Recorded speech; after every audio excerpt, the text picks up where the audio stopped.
Hey guys, hi, welcome with You Are Beautiful with Dr. Leah podcast. And seriously, I've spoken now with so many people, and Deborah is the most funniest person I think I've ever met in my life. And even that's why I couldn't even start this podcast because she made me laugh on all the emails. And now, so anyhow, Yes. if you could introduce yourself. And the funniest thing I wanted to tell everyone is that when I asked, we try to help people with allergies, with different autoimmune conditions. And when I asked her, what are you allergic to? She said, I'm allergic to myself. So it already shows you that this will be very funny. So yes, so can you please introduce yourself? And again, first of all, thank you so much for coming on this podcast. I feel we've never met, but I feel I've known you because we email so much. Yes. And so yes, if you can please tell your story, that'll be great. Okay. Well, the story that I have actually is not related to having, psoriasis or eczema. My story, unfortunately, is related to a botched surgery. Mm-hmm. And yes, let's see, it was 1992. There was a cyst on the base of my urethra. And, I noticed one day that after I urinated, I felt it. So I said, oh, well, that doesn't belong there. Mm-hmm. So being, an intelligent person, I said, well, let me go to the urologist and see, what it's all about. And he said that I think we should remove it. It's most likely a cyst. Mm-hmm. So I said, okay, it's the same day, in and out. And I had the procedure done. And 3 weeks later, and I remember where I was when this happened. You're not familiar with New Jersey and New York, are you? I've been there, but I don't know much. Yeah, I'm in Chicago. Yes. Okay. Well, in New Jersey, they have this beautiful little village. It's all outlet stores for major brands. And my daughter was 3 at the time. She had to go to the restroom. So I took her in, and then I brought her out to my husband, and then I had to use the restroom. And after I urinated, I had the most excruciating pain in my urethra. Mm-hmm. I thought I was going to pass out. So automatically my hands went out like this to touch either side of the stall. And the woman next to me said, are you okay? I said, no. She came in and she helped me. And I'm like, oh my God, what's going on? I never had pain like that.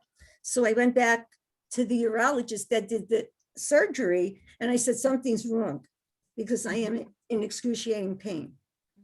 And he refused to put me back in the hospital, which he should have done, but he didn't do that. So I fought with him tooth and nail. I had to go in with my daughter like this. Every day I would fight with him. There'd be patients in the waiting room. I sprung us like a circle of words that are still hanging over there. I put words together that I didn't even know I could put together. You know what I mean. That's good. That's good. You deserve it. I called him everything under the sun, everything. And his answer to me was, because my husband was a doctor also, he said, doctors' wives are the worst patients. Oh my God. And so I can't say a bad word on here, right? But I told him, maybe you just effed up. Maybe you just did something wrong, right? You ever think of that? You son of a bitch, you effed up. I want to go back in the hospital. I want you to see where that pain is coming from and take care of it. No, he didn't do that. Found another doctor through one of my husband's patients, and he put me in the hospital. Instead of looking at the surgical site, he went all the way up to my bladder and said, you have IC, interstitial cystitis. I'm like, what? Wait a minute. I went from removing a cyst, and now I have a bladder disease all in 2 months. Like, something's not right here. Yeah. So needless to say, that's what every subsequent doctor went with, that diagnosis of IC, without saying to themselves, let me look at the history. She has no history of any urological problems. Maybe it's not IC. Maybe it's that first surgery. No, they all ran with that same diagnosis. So I was treated for 20 some odd years for something I didn't have.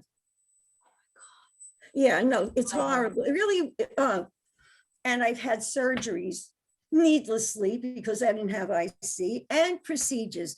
So I said to my husband, you know what?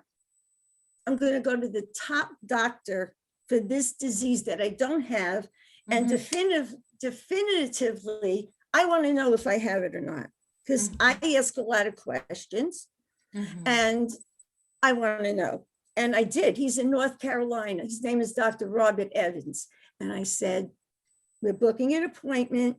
And this man is so booked up that I had to wait like months to get in. And he determined I don't have IC. I have nerve damage from that first surgery to remove the cyst. Oh my God, right? So you know what they do for nerve damage? Zippity-doo-dah, because they don't have anything to treat it, especially in the area where I have it. So I'm like, Yeah. oh boy, am I screwed. Oh yeah. So I said, well, what do I do? He said, well, there are 5 top specialists in the country that treat this type of pain. So he recommended one doctor. He said he works at Johns Hopkins. Okay. I call up. First of all, he doesn't work at Johns Hopkins. He built an edifice to himself. So every time he could look at it, he'd be like, ooh, that's not building. Oh, for me. Oh.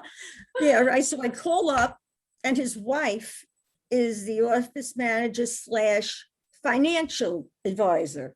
Okay. She said, the first visit is $75,000. No. I'm like, oh yeah. So I said to her, oh my God. Yeah, I said, other than robbing a bank, where do you suggest I get that from? She said, I'll help you refinance your home. At that point, I didn't own a home. I was renting. I had a home, but I wasn't owning one at that point. Oh, she said, you don't own a home. Well, guess what? SOL. Do you know what SOL is? Yeah, right. SOL. I said, so what you're telling me in essence is only rich people could go there, because if the first meeting, just meeting with him is $75,000, what the hell does he charge for a surgery?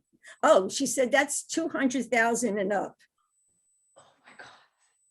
So I must have the most expensive crotch in the world, because I'm thinking, oh, 200,000 for that. Gee, what was the vagina worth? $500,000?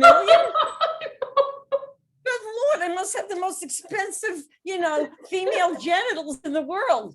Oh my God. I'm like, okay, great. So I called the specialist back in North Carolina, and I tell the nurse, this is how it works over there. What do I do? And you know what happened to me? I fell through the cracks because he had nothing else to give me. So in the process, that specialist had given me Lyrica, because that's supposed to be for nerve pain. Okay, so I put on a lot of weight with it. It says substantial weight gain. If you look at me, I'm very, very small. Yeah. I'm supposed to be 115 to 120, and that's eating whatever I want. I put on over 50 pounds with it. I'm like, oh my God, that's another problem. So because of that weight gain, the bubblers went like that, and it was hurting my back. Because, I'm tiny, so I couldn't carry, and my husband studied them off and said, I'll carry them for you. So that would look great. I'm walking in the street and he's carrying the booby, right? All right. He's going to carry them for me. I said, both? Oh, he said, but of course, both. Yes. All right. So, what's your husband doing carrying your boobs? They hurt my back. No, that's a hard job, but somebody's got to do it, right? Oh my God. So I went to, wonderful. this is like the best doctor I ever went to. He was wonderful. And he said, oh, the insurance company will pay for this. And they did. So he said to me, I could cry because he was wonderful. He said, I am going to find you a top doctor and he's going to accept the insurance. And sure enough, he did. He found me a physician in Arizona, Phoenix, and he took my Blue Cross Blue Shield. I said, great. So I had to travel out there 2 times, to Phoenix. That's not easy from here, right? No. And it was expensive. And he walks in the room and he's handsome. Don't get me, he is handsome, he's tall. But he walks in like he's Adonis. Here I am, women's gift from God. And I'm like, oh Lord, this is just what I need, right? But I'm going to tell him my vagina is worth, $500,000. So let's see if you can fuck that over, Doc. So it's in the summertime. Do you know what the temperature is in Phoenix in the summer? I've been. It's hot. Yes. Yeah, it's bleeping hot. And I'm wearing the summer dress, right? And so a little bit of the boobs, they're sticking out. The dress was lined with cups. And I guess he never saw boobs before because he thought my boobies had ears because that's what he was talking to, like this. I said to him, hey, chop, chop, Doc, my ears are up here. These boobies don't have ears. Seriously? I don't give a shit. He's a doctor. I mean, where's your professionalism? Mike is sitting right next to me and you're talking to my boobs? No. You see these? They're up here, babe, not here. Until you can do that, I'm not going to listen to anything. So, okay, he started doing that. And then he said, tell me something about yourself that makes you unique. And I said to him, I am the best, and I've won awards for this, medals and awards. I am numero uno in the bedroom. Oh my God. No, you didn't say that. Yes, I did. Oh my God. He was he was an arrogant SOB, and I'm from New York City, so we tell it straight. I say yes. And he said, this is the first time in my life that I've been rendered speechless. I said, thank you, God. I said, I don't want to hear you. I said, you're an arrogant SOB. Can you help me? That's all I came here for. I didn't travel 10,000 miles for you to stare at my boobs and, think that you're God's gift to women. You may be good looking, but you're not that great looking. And he's like, yeah, well, every woman, let me tell you, in the hospital, they all couldn't stand him because he was very arrogant. So the day of my surgery, I had to be there at 5. The surgery was scheduled for 7. It's 1 minute to 7. And I'm like, if that son of a bitch isn't in here at 7 o'clock, I'm not paying his bill. He walks in 1 minute to 7, and he's got on this fancy jacket with a helmet and these gloves. And I said to Mike, what is he wearing? And Mike knows. He said, that's an outfit that matches an Italian motorcycle. Oh my God. Yeah, right. I said, you got 1 minute and this is how you walk in? What about, the anesthesiologist, they're all females. She said, you have to put your scrubs on. So this is him. He's unbuttoning his jeans, pulls the zipper down and says, see, look, I got my scrubs on under. And I'm like, listen, I said to him, if I'm not in that operating room in 1 minute, you know where your bill's going to go?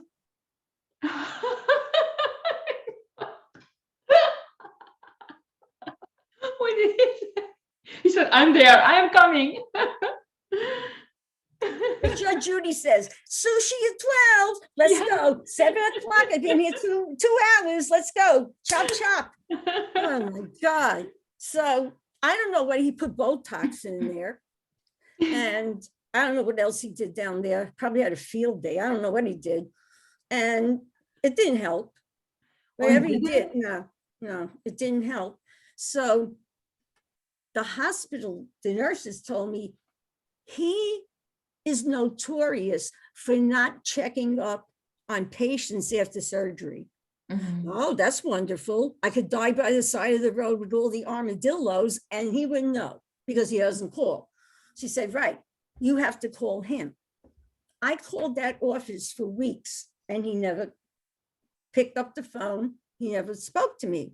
I was Mhm. having problems. It still hurt. So I said, okay, this is what I'm going to do. I'm going to call up my insurance company, Blue Cross Blue Shield of South Carolina, Mhm. and I want them to call Blue Cross Blue Shield of Arizona and get his rear end on that phone. And that worked. Oh, really? Wow. Yep. Money speaks, right? So yeah. Yeah. Oh, yeah. So he said, they said, we'll get him on the phone. 15 minutes later, guess who calls me? Dr. Douche. He calls me up and he says, no, that's not his real name. That's my name. Yes. Yeah. And I said, oh, you do exist. And he said, what's the matter? I said, first of all, you didn't call me post-surgically to see how I was doing. Mhm. Oh, somebody in my office was supposed to do that. Blah, blah, blah, blah, bullshit. That's what we say in New York. You're full of shit. Okay. Mhm. Number two, I'm having a problem. I'm still in a lot of pain. What would you like me to do? This was his answer. He said, well, since you're located on the East Coast, it's not like you could hop in your car and come to my office for a visit. So technically, you're not really my patient. That's what he said to me. Oh, I said, oh, I'm not really your patient. That's great. So when the bill comes for you, then that's not really That's a not really a bill. bill. Yes. That's not your bill. Right. So I had Oh two my God. choices. I could shred it or I'll pay 50 cents until I die and they could bury me in the casket with your bill. Yes. Yeah. Oh, what was that? Crickets. I don't hear anything. Oh, that's money, right? Oh, well, but if I'm not your patient, I don't have to pay the bill. Mhm. Okay, so where does that leave us? He doesn't say anything. I went over his head. That's what I do. I know how to do that because I had a job like that. So I went over his head. And they said, we'll straighten it out. And I said, if you think I'm going to pay that bill in full, whether Mhm. it's 3 installments, 4 installments, whatever, haha, you think you got something coming to you because that bill's going to send $1 a month. Yeah. Yeah. Exactly. So that would take like, you know what, 1,000 months to pay it off. Yes, because he treated me with total disrespect and I don't like that. Mhm. Right. That is not professional on his part, nor did he ever call me post-surgically to find out how I was doing. And that's on you because that's your doctor. Mhm. Okay. After that, I never heard another word. And when I paid the bill, 50 cents, $1, whatever, nobody said anything to me. Wow. Good for you, you know? Good Yeah, for no, you. but that's what I do. I tell Yeah. people, you learn to advocate for yourself. Just because and I have the utmost respect. You're a doctor, your husband's a doctor, my husband's a doctor, but that doesn't give you latitude for treating No. patients No. in a disrespectful manner and a denigrating manner. That's Exactly. where the funny, this is what I tell people. You know how fast it takes for me to make you laugh? It's twice as easy for me to make you cry. So Yes. don't Yes. mistake my being funny and nice for being a pushover, a doormat, because I'll show you how quickly I'll Exactly. level. Yeah. But good for you, you know, it needs to be more people like you know, because I feel so many people are so at the mercy of, you know, doctors and you can't do anything. So, and then what? And what happened afterwards? Did you Okay, find? so a year later, you know how everybody says, oh, karma, karma, you know, and then you never actually ever see karma happening. It could happen, but you never see it. A year later, a doctor here wanted the records from him, a urologist. So I called the office. Guess what I find out? He was in a horrific accident with his fancy Italian motorcycle. Oh my Uh-huh. gosh. And he pulverized his leg. And I asked Mike, what does that mean exactly, pulverized? And he said, it means every bone in his leg was broken. They almost had to amputate his leg. Oh, I said, Debbie, you finally witnessed karma in action. And Yeah. now he's in excruciating pain. They told me he was on methadone. He was on something. It was so bad. And I said, so the pain doctor, who really only cared about how gorgeous he looked, now is in excruciating pain and will be for a long time. Mm-hmm. So I said, ooh, karma wasn't just a bitch. It was a feral wolf that had foam. It was rabid. Yes. Because Yeah. he got exactly what everybody else felt going into his office, but he had zero compassion or empathy. No empathy. Yeah. Yeah. No, but Exactly. yeah, but I would like to think that after you going through such a horrific accident and feeling excruciating pain, I'd like to think there's a modicum of compassion in you now, knowing what people with chronic pain feel like. Yes. And that he will change and treat his patients differently. Yeah. Yes, Absolutely. absolutely. So I don't know, if he's changed or whatever. It's been since 2014. I don't know. What a story. And did you find finally a good doctor? To treat this, nobody can do anything for it. So they put me on oxycodone, which I'm not thrilled. Gosh. Yeah, oxycodone with the acetaminophen. I've been on that for several years. But my big plan is, and I hope everybody hears it, I'm going to get off of that, as difficult as that is. And I'm going to go on medical marijuana because I heard that can be very helpful. Yeah. And Yeah. I'm Yeah. going to do that. And it's now legalized. Is it? Not here, not where I am. It's not? No, this state will be the last one. This is the South here. Oh, God, forgive me. If anyone is listening from the South, who cares? But it's so, because I have a lot of customers, but also friends with like rheumatoid arthritis, with even some bipolar disorder, with various conditions who use it every day. And that's what I need. Right. So as soon as, God willing, that the pandemic comes to a point where we can move, I'm going to pick a state. I should pick Illinois so I can annoy the hell out of you. You should. You should. I did. I would love to meet you. My husband said, she will love you to death. I said, she already does. But I already do. I know. But she'll never get any work done, and she'll have to wear Depends forever, even though I seriously lay in bed and I start laughing, and my husband like, why are you laughing? I'm like, oh my God, you have to read this. I'm dying. You make me laugh. Does he laugh when he reads it? Yes. Right. Well, my father was like that. That's where he was. Oh my God, he was so funny. May he rest in peace.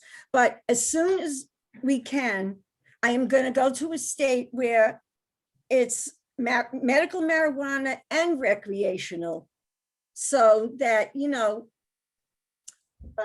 mama's you should, because like, it's so funny, right? I grew up, I don't know if you know, I grew up in the Netherlands where in Amsterdam, okay, in the Netherlands, yeah, where marijuana was always legal, right?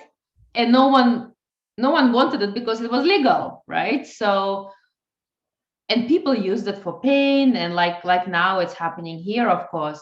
So I don't know, I found it so weird that medicinal marijuana is not legal. But yeah, like here it's been legal for a year now, so I know a lot of people are using it. It's so much better than oxycodone. My God, that's crazy. I know. And I have these discussions with Mike. Alcohol is legal. That's a drug. That's a drug. What benefit does it provide the body? Zippity doo dah. We have cigarettes that have, besides nicotine, over 300 chemicals combined within that cigarette. And what benefit does that provide the human body? Zippity doo dah. Then you have marijuana that's proven. They give it to cancer patients because when they're on chemo, they used to give them medication so that they would, not be nauseous, be able to eat. It didn't work. But the medical marijuana enables them to be able to have an appetite and eat. So marijuana has been proven in a lot of areas of medicine to be very beneficial. that's the one drug they won't make legal, but Oh. alcohol and tobacco, that's legal and it has no medical benefit whatsoever. Yeah. So it's crazy. So I I'm agree. right. So I'm going to go wherever it's legal, and Mama's going to get medical marijuana. And as a treat at night, I might do, and I'll, Yeah, exactly. Well, And but then that's I'll- what they do. It's every night, it's every day. You have to, I think, well, I hope, do they have any plans to Here? legalize? Yeah. here. Mm-hmm. What? I wish I could do the faces my husband does, like, wow, legal, like, huh? I think your No. husband, I think your husband loves every day with you. I'm like, I would be, I wouldn't even need alcohol. He's got built-in entertainment, but I don't have a me for me. So who makes That's me laugh? true. That My is dog. true. That Yeah, is right. true. I don't That have a is me true. for me. That is true. That is true. But your daughter is in Florida, right? Yep. And now that's the third worst state for coronavirus because their governor doesn't have an active brain cell. Their governor is horrific. Ron DeSantis, I told her, your governor has a fly in there with one, wait, I'm not done yet. Stop, wait till you laugh. With one wing, emphysema, and an empty oxygen tank. And it's trying to activate a brain cell if it could find one. This is your state. Duh. It's called Florida. Duh. Not Florida. But she's Florida, there. D-U-H. Is Yeah, she she there? knows. Oh my God. She knows. And she's getting married, right? Oh, God. Yes. I should not talk about this. Oh, I could read you the text because he has made, listen, I'm the mother of the bride. I should, wear, supposed to be like I can wear whatever I want, right? As the mother of the bride, I just Yeah. don't wear white, right? No. I have to wear blue. It has to be a certain color blue, just like her fiance's mother. She has to wear blue and it has to be a certain color blue. It can't be any blue. It had to be baby blue, powder Ooh, blue, nice. Caribbean blue. And I'm like, this is what I wrote her. Oh, and then she wanted to see it to approve it. Okay, listen, sweetheart. I grew up in New York City. If you think I don't know how to dress, then why do you go in my closet all the time and go, ooh, look at mommy's closet. Yeah, okay, so this is what I wrote her. You're going to love this. You're going to laugh, so get ready. Okay, let's go. Here we go. Okay, let's go to the text. And let me get to it. Here we go. My darling loin of my loins. Here we go. Okay. Oh, Lordy, Lord, here we go. Okay. Okay, here. Okay, first I told her, if you don't stop being so, picky, I'm going to go to Victoria's Secret and get a light blue bra and panty set. So I'm going to wear that. I want to see it. No, I didn't give a picture. And then I put all kinds of pictures, and my favorite emoji, which I finally found, was this. So I sent her a few of these. That's one. So she said, okay, just let me know what you go with, LOL. Because I don't care. Yeah, you don't care, because if at 65, if I walk in with a sexy bra and panties, nobody's going to be eating dinner. Okay. Well, who knows? I mean, from the neck up, I look good, but this body's not meant for that type of underwear. Okay, so then I send her one. I say, my dress is purple with green and yellow polka dots and big bows all around the waist. And it's red. You can't look directly at the dress because it would be like looking at a solar eclipse. You'll scorch your eyeballs out.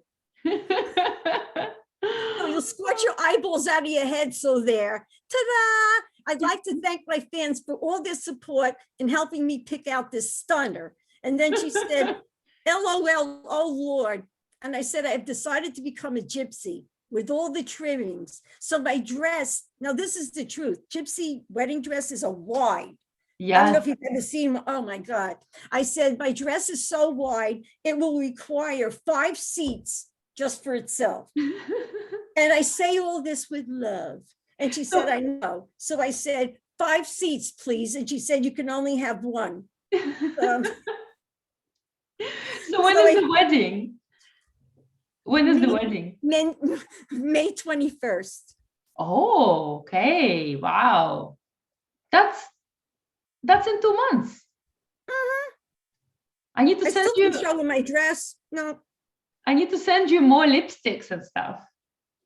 oh, I got a lot of lips. I don't wear a lot of makeup, but I said, I want to get that gypsy mama dress and make her crazy. And then get on Amazon and find the ugliest stilettos. I'd have to walk on crutches because I gave me the ugliest stilettos in every color that is imaginable. That's what I'm going to wear. Thank you. I mean, So she's like, just come. You don't have to do anything. Oh my hey, gosh. This is so great. I'm not this is really I've been wanting to talk to you, and I think also you sharing this story, it's actually crazy how sometimes medical world works.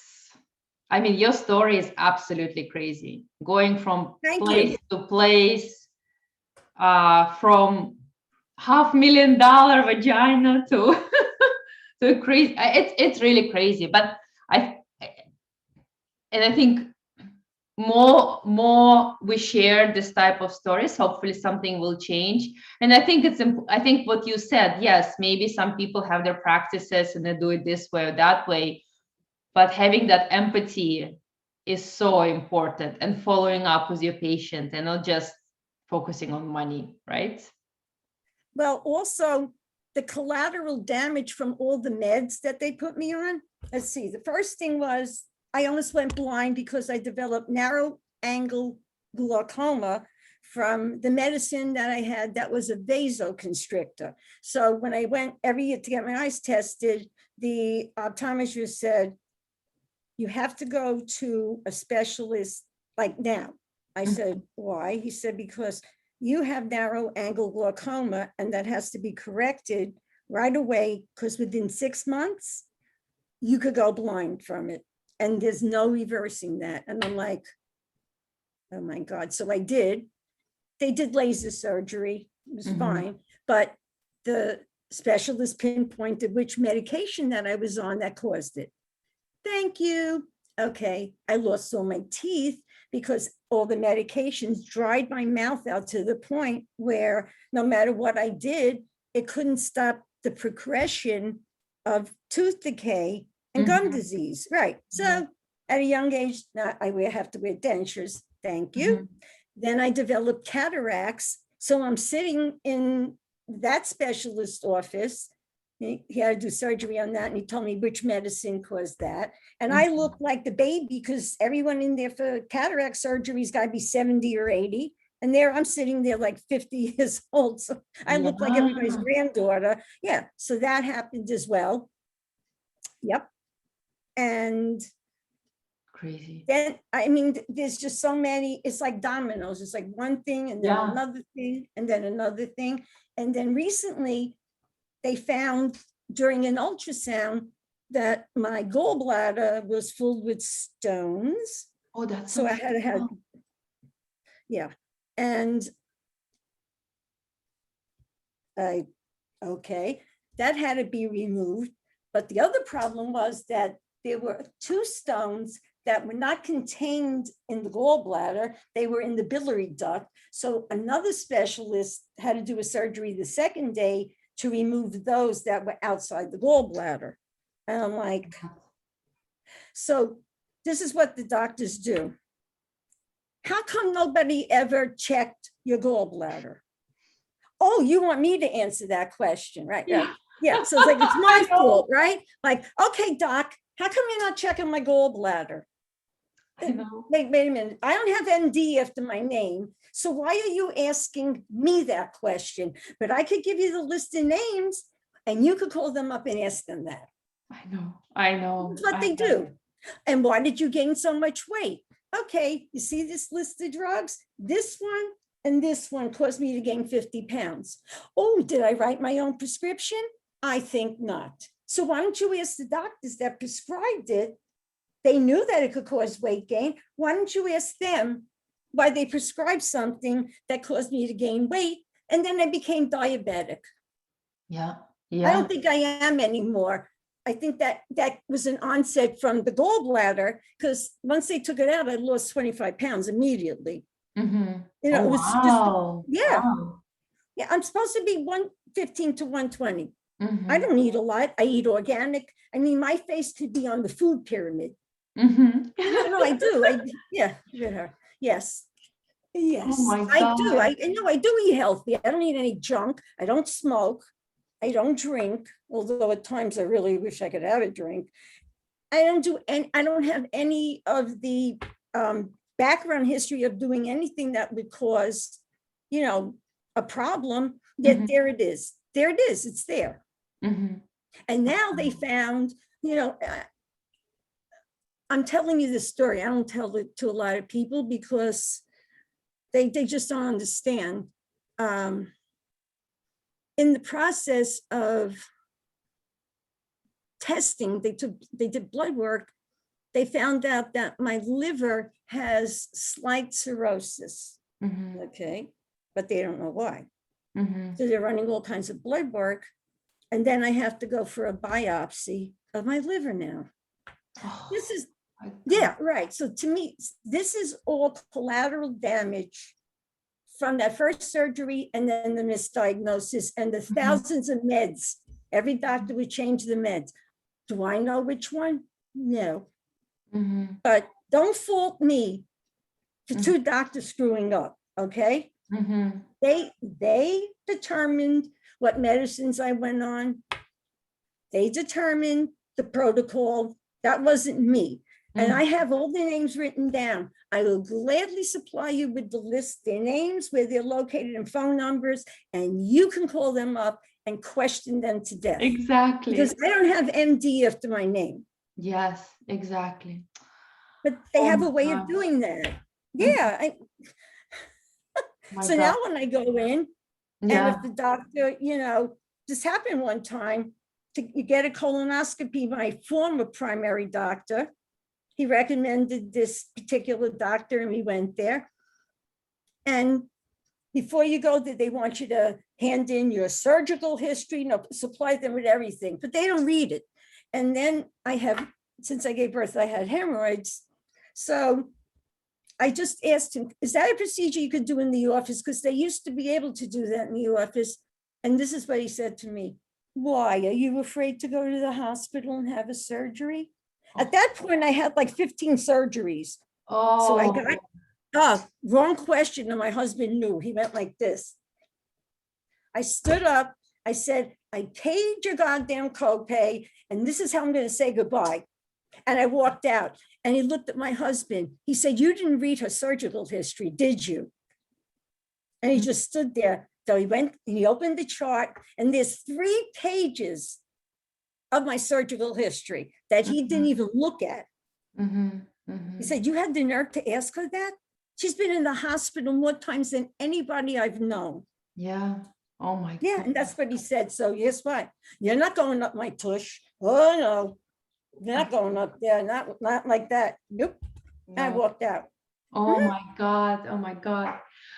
Oh, this is it's crazy. And really thank you for sharing this story. No, I felt I know you much better, and I feel you are such a, besides being so funny and so amazing and so witty, but such a strong woman, and that's what it takes, right? To really like do all this. And it should not be, right? It should be. So I wanna come to my last question, really. Like, what is, and I think you know what it is. I know what it is. Yeah. How am I allergic to myself? No, what is your Oh, okay. superpower? What is your superpower? My superpower. My superpower is being able to live through everything that I've lived through, to being that strong.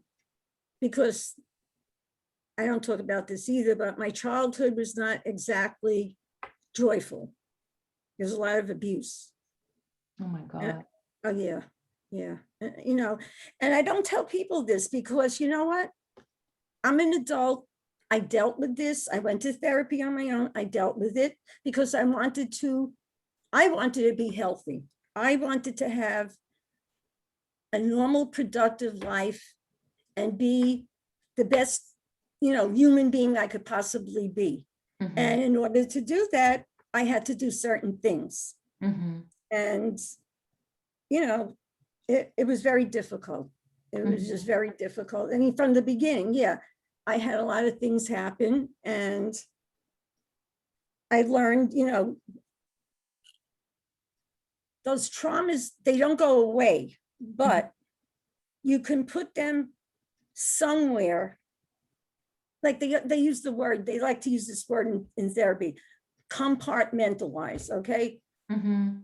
You put it somewhere and you're very tender with it. You just know how to deal with it because you can't make it go away unless you get a lobotomy. You can't make anything that's happened to you that's really awful. Like they say, can't ring the bell. You can't make it go away, but you have to learn how to deal with the memory of it and, you know, the repercussions of it.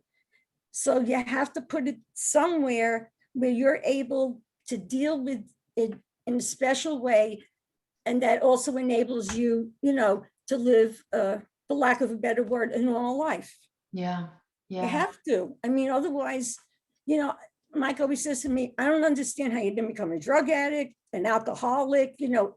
That's I mean, true. and that could all be possibilities considering casinos in depth, everything that I went through. And the therapist said to me, she said, you are a dichotomy. You have a steel rod where your spine should be, and you're an empath at the same time. And she said, although that might sound great on the surface, it's really, that's going to help you through life. Like I'm really strong. Like that doctor in North Carolina, when I went to him, the first words out of his mouth were, I don't know how you're still standing. Mm-hmm. Because he said, I don't think most people would have made it this far. There's just some people that are extremely strong, and I'm one of them. How? I don't know. I guess I was born like that. You know, I just, whatever has happened, each thing has made me stronger. But if I see something that gets me in here, I'll be the first one to cry with a box of tissues. When they do the commercials on TV for the ASPCA, and they show the animals like that, and I'm crying, and I'm an ASPCA guardian. They take money out of my account every month, you know, for them. And I have a rescue dog. I've always had rescue dogs. Same I here. love, yeah. And my husband, my dad, you would have loved him too. He said, always be wary of people that don't love children and dogs. I mean, animals. He always said that. Yes, look at them I like, agree. I agree. Look at them cockeyed, because if they don't love children and dogs, you really don't want to, you know, get too close with them. And I believe that because, you know, oh, it's just a dog. Or they have to say on the news, the weather's very cold, it's frigid. Make sure you put your animals in the house. I mean, that they have to even say that because some people leave the animals out. They don't have a heated house. I mean, they tie them up here with like a chain or a rope to a tree. And I'm like, what? Oh, yeah. Oh, I've seen that. Oh my God. Why do you get one if you're not going to love it and be Take care of responsible? it. Yeah. Why do you get one? Yeah. I also don't like our dog when we rescued him now 3 years ago. And he was clearly abused because when we have people like even plumber or like somebody in a uniform coming into the house, he goes crazy. I have to hold him. He's shaking.